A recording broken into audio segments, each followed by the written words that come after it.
बिस्मिल्लाहिर्रहमानिर्रहीम अल्हम्दुलिल्लाहि वकफ़ा वसलामुन अला इबादिहिल्लज़ीना इस्तफ़ा अम्मा बअद फ़अऊज़ु बिल्लाहि मिनश्शैतानिर्रजीम व अनफ़िक़ू मिम्मा रज़क़नाकुम मिन क़ब्लि अन यातिया अहदकुमुल मौत फ़यक़ूल रब्बि लौला अख़्ख़रतनी इला अजलिन क़रीब फ़अस्सद्दक़ व अकुन मिनस्सालिहीन सदक़ल्लाहुल अज़ीम। अल्लाह रब्बुल इज़्ज़त इन आयत मुबारका में जो सूरह मुनाफ़िक़ीन जी आख़िरी आयतूं इन अकरो पाके हुकुम ॾिनी आहिनि कि आई अल्लाह जी राह में ख़र्च करो ने उन माल से ख़र्च करो जो असां आई के ॾिनी आहियूं। जो भी पंहिंजी मिल्कियत में चीज़ आहे पां पोते भी अल्लाह जा आहियूं ने पंहिंजी मिल्कियत जी चीज़ भी अल्लाह जी आहे। इन्ना लिल्लाह जो ईज मतलब आहे पां बदे अल्लाह जा आहियूं। तो अल्लाह ताला फरमाई रही आहिनि कि जो असां आई के ॾिनी आहियूं इनमें से ख़र्च करो क़बल इंजे के आई में से कोई के मौत अची वञे मौत जब ई पछी चोए लौला अख़्ख़रतनी इला अजलिन क़रीब के अल्लाह में के थोड़ी सी मोहलत भी मिली वञे ने आऊं पछी सदको करे ॾिया ने नेक माड़वे में शामिल थी वञा। एॾा मुफ़स्सिरीन हिकिड़ो नुक़्तो लिखी आहिनि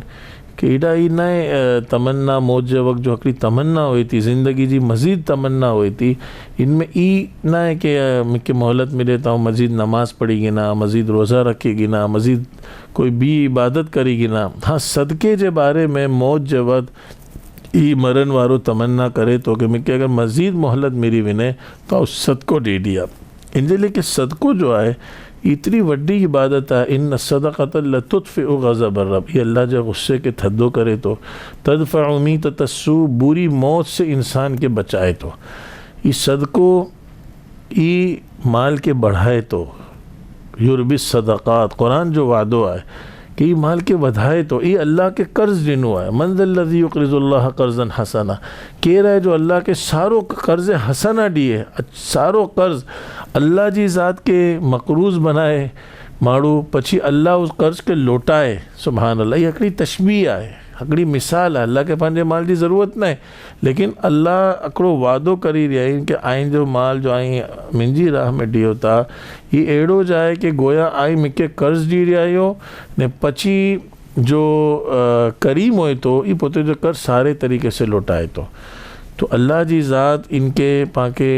पाछी लौटाए तो ने युज़ाइफ़हु लहू व लहू अजुरन करीम वधाई ने लौटाए तो बेहाई नहीं ना वधारे लौटाए तो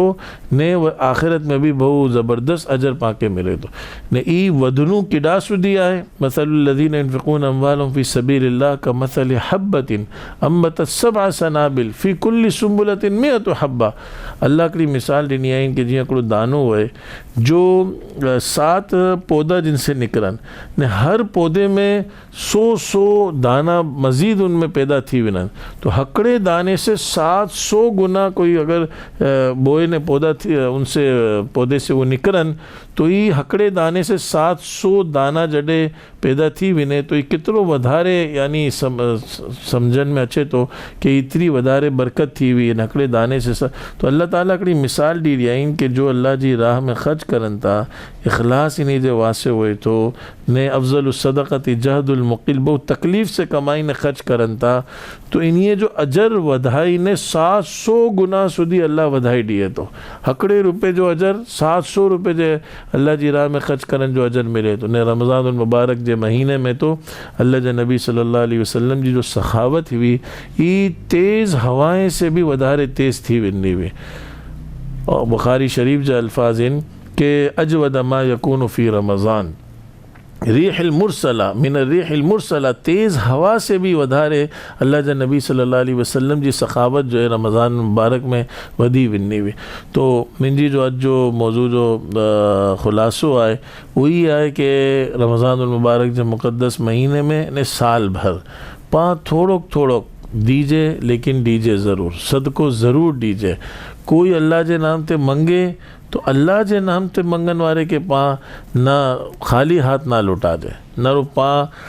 अल्लाह से मंगू था तो पाँ भी केॾा मुस्तहिक यूं पाँचों ताईं मुस्तहिक आहे ई न आहे ई फैशनेबल फ़क़ीर आहे ई मंगन वारो फ़क़ीर आहे भई जॾहिं वो अल्लाह जे नाम ते मंगी रहियो आहे तो पहलो दर्जो तो है कि किक न किक पाँ ॾेई ॾिजे पंहिंजो दिलि मुतमइन न आहे अम्मा साइल फला तनहर तो पाँ हिन खे झड़कजे ना उन्हीं के जलील ना करजे ने दीन जे बाद भी पां पोते जी नेकियूं ज़ाया करियूं था। कुरान जी आयत है ला तुबतिलू सदक़ातिकुम बिल मन्नि वल अज़ा, एहसान पची ना जताजे पां ने तकलीफ़ ना डीजे पां अॼुकल्ह दीन वारे के भी जिनके पां ॾियूं था उन्हीं के भी पची पां एहसान जतायूं था, पां तकलीफ़ ॾियूं था, पां घणा माण्हू पिक्चरूं बनाईने अहिड़े फ़क़ीर के वीचारे के ज़ाहिर है इन्हीं की गिल्टी फील थिए थी। तो पां के इन चीज़ जो बहुत ख़्याल रखा हुआ है कि पां पोते जे सदक़ात के कुरान मजीद में कल्लज़ी युनफ़िक़ु मालहु रिआ अन्नास, यानी जी उन शख्स जो माल ज़ाया थी वञे तो जो दिखलावे ले जो है सदको करे तो ई सदके जो ज़िया है पां बज़ाहिर तो पंहिंजी ज़कात अदा थी वञी, लेकिन उनजे मथे जो फ़ज़ाइल आहिनि सदके जा जो फ़ज़ाइल आहिनि अल्लाह जा गुस्से जो थधो करनू, माल के वधनू, बुरी मौत से बचानू, ये बदी चीज़ों जो सदके जा इनामात इन दुनिया ने आखिरत में इन जो ताल्लुक़ है पां सदके जो एहतमाम करजे ने सही तरीके से करजे ने इतने खामोशी से करजे कि बाएं हाथ के ख़बर ना पए कि दाएं हाथ को ख़र्च करी विझे। अहिड़ो माण्हू क़यामत जहिड़ी अर्श जे साए जे नीचे वञू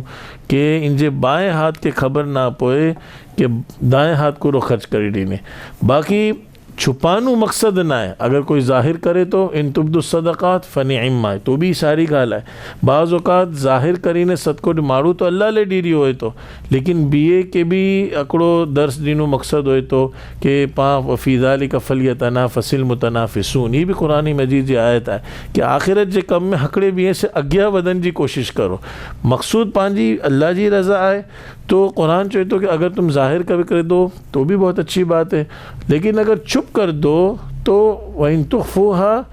और अगर तुम चुप कर दो तो ये तुम्हारे लिए ज़्यादा बेहतर है। तो पंहिंजे लिए बहरहाल बेहतर ई जाए कि पां सदक़ात जी कसरत भी करजे ने बच्चाओं जे हाथ से भी कराजे, इन्हीं जे भी आदत विझाजे कि इन्हीं के लगे जे पंहिंजे माउ पीउ जो अॼु एॾा सुधी पुॻिया आहिनि, अल्लाह जी एतिरी नेमतूं आहिनि तो उहो सदक़ात जा एहतमाम करना हुआ तो ये भी पोते जे बच्चाओं के ने नस्ल में बची ये चीज़ हले थी ने जॾहिं पां बच्चाओं की तरबियत ना करना तो हिकिड़ी ॿियो नस्ल जे बाद जो है बहु अफ़सोस जे साथ घणी फैमिली के असां नारी आहियूं कि माशाअल्लाह ॾाढा पे जो है डीन वारा हुआ ने पोतरा हाणे मंगन वारा थी विया। इन लिए कि ही नस्ल दर नस्ल पां अगर चाहियूं था तो सदक़ात जा सिलसिला जो है ना ही पां के जारी रखियो खपनू ने ख़ासि करीने सदक़ा जारिया अहिड़ा कम जो पंहिंजे दुनिया से विनन जे बाद भी उनजो अजर जो है ना पां के मिरिया करे। अल्लाह भाई एहतमाम के साथ ख़ासि कर रमज़ान में ने सजे वर अल्लाह ताला इखलास के साथ खामोशी के साथ अल्लाह सदक़ात जी कसरत करने की पां के तौफ़ीक़ दिए। जो पंहिंजी टूटा फूटा सदक़ात जी कसरत है, टूटी फूटी इबादत है, अल्लाह बदे सदक़ात के पुत्र जी बारगाह में शर्फ़ क़बूलियत अता करे। वस्सलामु अलैकुम वरहमतुल्लाहि वबरकातुहू। फिर मुस्कुराई जिंदगी आया है रमज़ान, रब की नेमत है रमज़ान, रब की नेमत है रमज़ान, रमज़ान रमज़ान रब की नेमत है रमज़ान, रमज़ान रमज़ान रब की नेमत है रमज़ान।